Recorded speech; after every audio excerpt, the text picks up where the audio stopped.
Alright, now if you're cool like me, then you probably still enjoy a lot of the different pre-MCU Marvel movies that came out back in the day, right? I mean, yeah, you had the occasional stinker here and there, like nobody's ever going to be able to convince me that Hulk is a good movie, but at the same time, a lot of these movies were just popcorn munching fun. Like, I don't know how else to put it. You got your Punishers, your Spider-Mans, that weird Elvis impression Nick Cage decided to do for almost 2 hours, and of course, the Fantastic Four movies. Yeah, maybe these movies weren't exactly the best examples of the team and their respective corner of the Marvel Universe, but they did cover the family dynamic okay enough, in my opinion, and even managed to give audiences back in the day at least a small taste of what all the team was able to accomplish in the power department, especially when it came to Johnny Storm, aka the Human Torch. I mean, the dude managed to outrun missiles, melt steel, and according to Reed, was even a potential danger to all life on Earth. Not only could you kill yourself, but you could set fire to Earth's atmosphere and destroy all human life as we know. So with Fantastic Four First Steps right around the corner, I thought now was as good a time as any to look back at the Fantastic Four duology and finally answer the question, just how powerful is the Foxverse Johnny Storm? Well, let's take a look and find out. Before we get into all that though, be sure to leave a like on this video and subscribe to the channel, and don't forget to leave a comment with suggestions on other videos you might want to see in the future. Alright, so let's start off with one of the simpler feats we see in 2005's Fantastic Four. Johnny melting the wheels on this car.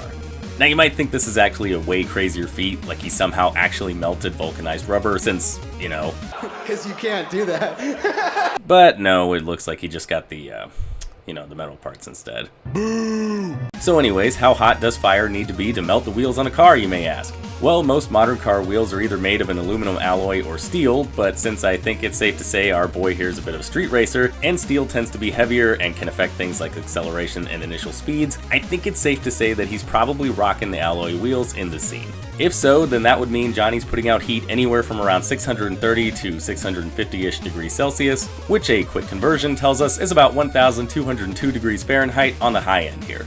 For comparison, if I can just break out my ever so trusty pizza scale, patent pending, the ideal temp for cooking a pizza in a brick oven, depending on the pizza of course, is about 900 degrees Fahrenheit or about 482 degrees Celsius. Therefore, being able to melt this wheel here would mean that Johnny could rapidly cook almost 2 whole pizzas at the exact same time. Whoa! I don't know why he'd need to do that, but I'm sure the Ninja Turtles would love it. Of course, we all know it's not like he couldn't melt steel if he really wanted to, considering what all Reed was able to do with his powers in the sequel. Alright, so long story short, in 2007's Rise of the Silver Surfer, Johnny gets into an encounter with a Silver Surfer that scrambles up his molecules, making it so that he now uncontrollably switches powers with anyone he touches. This ends up causing problems when the team arrives in London in an attempt to stop the Silver Surfer, as Johnny accidentally bumps into Reed and switches powers with him while the team is in the middle of saving the London Eye. Despite the mix-up, they still managed to save the day, thanks to Reed pretty easily welding the London Eye back together, so I guess it all worked out in the end. But how hot were these planes exactly? Well, considering how the eye is mostly made of steel, that would mean Johnny should also casually be able to reach the melting point of steel, about 2,750 degrees Fahrenheit, or a little over 1,500 degrees Celsius. This is twice as hot as lava, by the way, something that can typically reach a max temp of just under 2,200 degrees Fahrenheit, or about 1,200 degrees Celsius on the high end. Of course, we all know this is just child's play for Johnny. I mean, come on, melting metal, lava, only 2 pizzas? Ridiculous! Come on, let's start getting into some real temperatures here.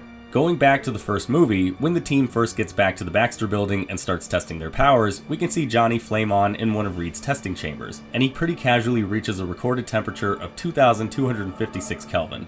Now remember, Kelvin is an absolute temperature scale, meaning if we want to figure out what this number is in our normal Fahrenheit and Celsius, we need to run this number through this formula right here. After plugging everything in like so, and doing the math, this tells us that Johnny, while flamed on at his base, can put out temperatures of about 3,601 degrees Fahrenheit, or about 1,983 degrees Celsius. That would mean just being able to flame on puts Johnny capable of reaching the melting point of iron, which typically sits at about 2,800 degrees Fahrenheit, or about 1,538 degrees Celsius. I mean, dude's his own industrial furnace, and he hasn't even reached his max yet.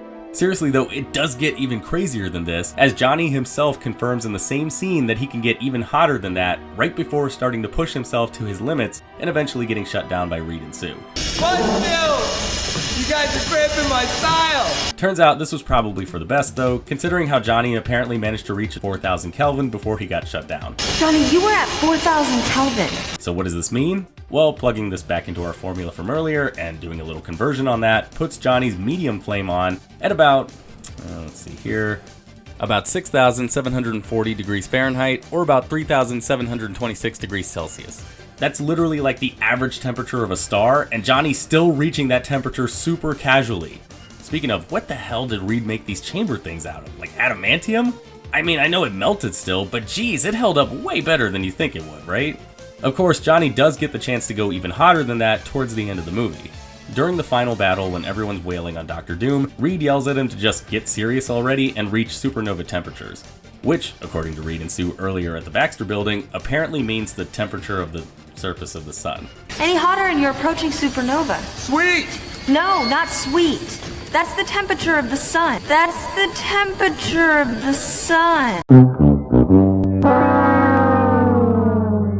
Bad use of science terms aside, taking this at face value means that Johnny, at his peak, can reach a similar temperature as the photosphere, or the part of the sun we actually see, which sits at a nice and comfy 5,772 Kelvin, or 9,930.2 degrees Fahrenheit, or 5,499 degrees Celsius.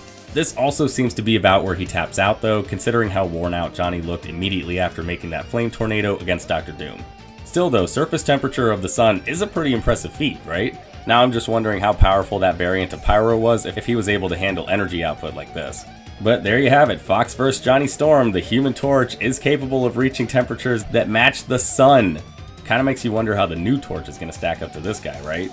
Now if that's a video you all want to see later on down the line when that movie comes out, definitely let me know in the comments down below.